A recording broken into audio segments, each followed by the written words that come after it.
काला साया।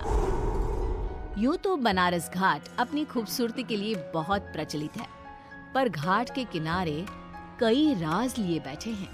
ये कहानी शुरू होती है बनारस के घाट के पास बने ममता निवास से, जहाँ प्रिया लाल जोड़े में ममता के घर उसकी बहू बनकर आती है। आओ आओ बहू, घर को अपने पैरों से पवित्र करो। ममता घर की दहलीज पार कर ही रही होती है कि अचानक एक बहुत गंदी सी बास पूरे घर में फैल जाती है।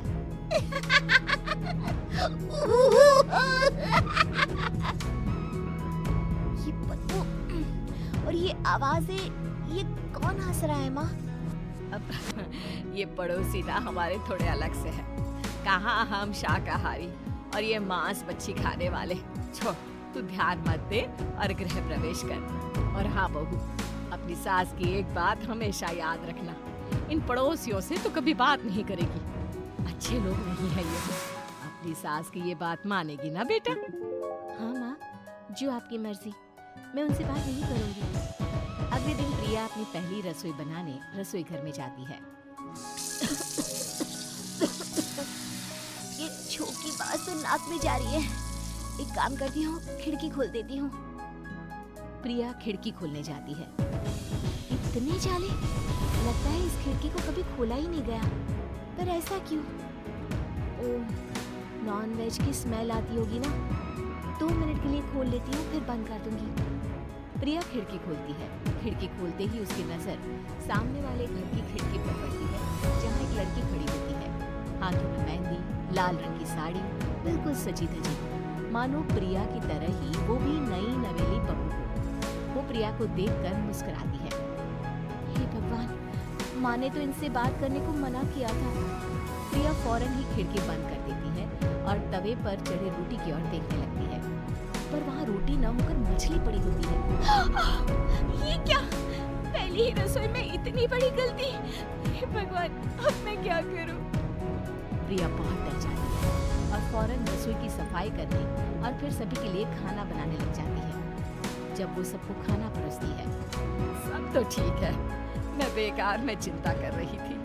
हे भगवान, ऐसे ही बस अपनी कृपा बनाए रखना। रात के वक्त जब सब सो रहे होते हैं, तब प्रिया को पायल की आवाज सुनाई देती है, जिससे उसकी आंख खुल जाती है। ये पायल की आवाज कहाँ से आ रही है?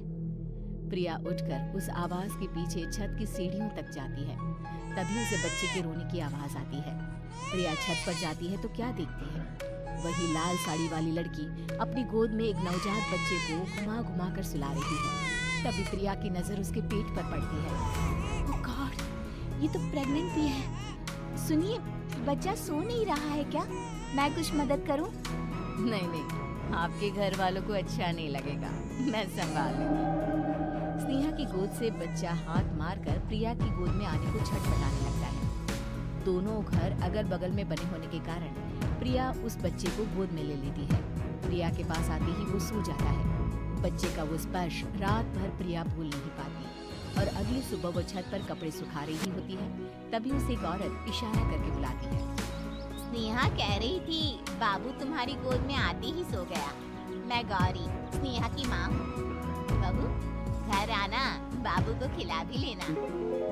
शाम को जब घर पर कोई नहीं रहता, बच्चे से मिलने के लिए प्रिया छिपकर अपने पड़ोसन के घर चली जाती है और कुछ देर बच्चे को खिलाकर वापस लौट आती है। इसके कुछ दिन बाद ही प्रिया को पता चलता है कि वो माँ बनने वाली है। ममता की खुशी का ठिकाना नहीं रहता।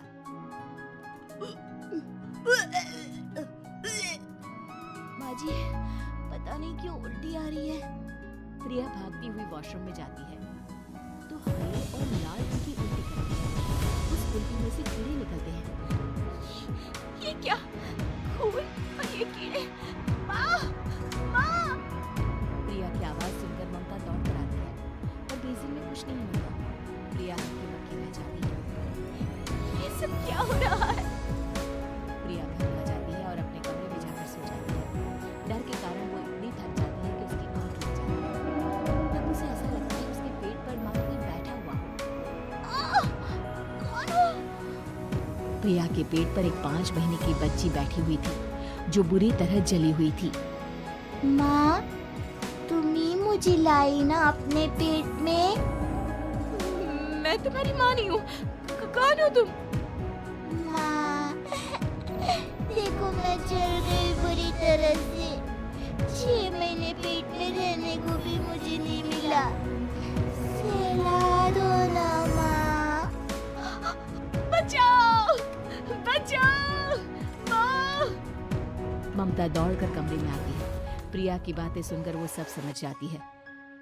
तू कहीं बगल वाले घर में तो नहीं जाकर आई ना बहू? मुझे माफ कर दो, मैं गई थी माँ। उस घर में सब मरे हुए हैं बहू। कई साल पहले स्नेहा उस घर में बहू बनकर आई थी। कुछ ही दिन में वो एक बच्चे को जन्म देने वाली थी। पूरा घर बच्चे के आने की खुशी में खोया था। एक दिन अचानक उस घर में आग लग गई। सब बुरी तरह जलकर मर गए। गौरी आज भी दादी बनने का इंतजार कर रही है और इसीलिए स्नेहा ने अपना अजन्मा बच्चा तुम्हारी कोख में डाल दिया। ममता ये कह रही होती है कि पीछे से उसके पैरों को एक बच्चा पकड़ लेता है। दादी, माँ, स्नेहा की गोद में यही बच्चा था। ये बच्चा कौन है फिर? तेरी मौत है। तेरी भी दादी। जिस चीज का ममता को डर था वही हो गया। ममता निवास के ऊपर मौत ने चादर बिछा दी थी। प्रिया का पेट ऐसे बढ़ जाता है मानो 9 महीने का हो। 2 हाथ उसके पेट से बाहर निकलते हैं। बहू, संतोष को फोन कर, किसी पंडित जी को बुला बहू। प्रिया का पति भागता हुआ घर आता है। ये तो होना ही था माँ।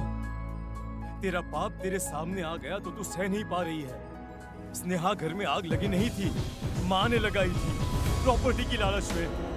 और वो बच्चा मेरी पहली पत्नी का बच्चा है, मेरा बेटा, जो कि उस आग की चपेट का शिकार हो गया। मैंने तुमसे ये सब माँ के कहने पर छुपाया था। मुझे माफ कर दो प्रिया। तुम अगर चाहो तो यहाँ से जा सकती हो।